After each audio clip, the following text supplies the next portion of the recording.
Hi, my name is Veda and I'm a water researcher from New Zealand, giving a talk about the secret intelligence of water. Most people might wonder, well, God, how can water be intelligent? Isn't it just something we drink and bathe in? Well, by molecular count, we're all 99% water. And we're intelligent. And perhaps water has a lot more to do with intelligence and consciousness than we've ever given it credit for. I've been working in the field of water for the last 8 years, specializing in crystallography. Basically, I take photographs of frozen water.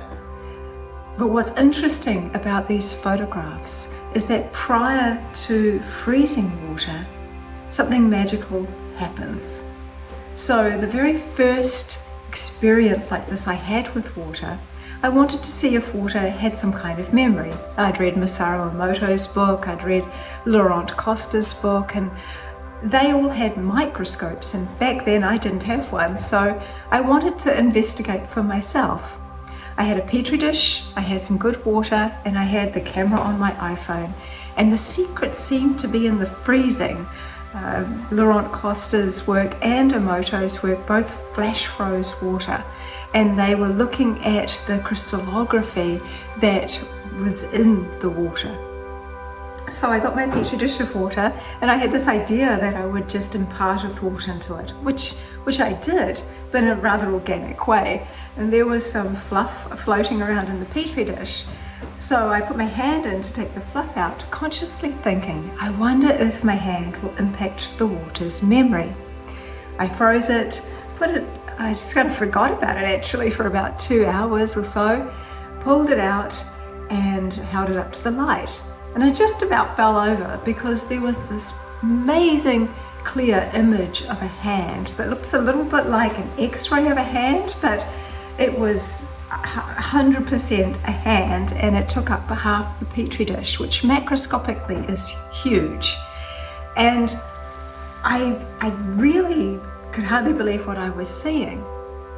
Then I went down to the sea and I got some seawater, because I thought if any water would be naturally informed, it would be the ocean. And I froze that, and I got this incredible fish with gills and a tail and scales and a perfectly round eye, and the body, the shape, everything was there. And then my freezer became my most used household appliance, and I now have a body of over 15,000 photographs of water responding in this intelligent manner. The only thing that's changed is my technique. As I began to understand water and this kind of fourth phase of water, which is the stage between liquid and ice, it's a kind of plasma.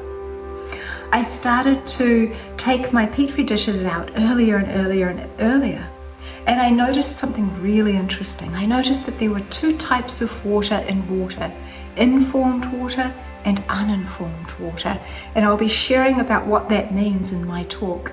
And I'll also be teaching people how to do this work with water, because I just do it in my kitchen. And really anyone can do it. The real secret is forming a bond with water. And we all know how to do that. We naturally bond with people, we bond with animals, we bond with nature. This is all bodies of water connecting to other bodies of water, but we just don't think about it that way. Anyway, I'll leave it there. I'm excited to meet you all, and we'll see you at the conference.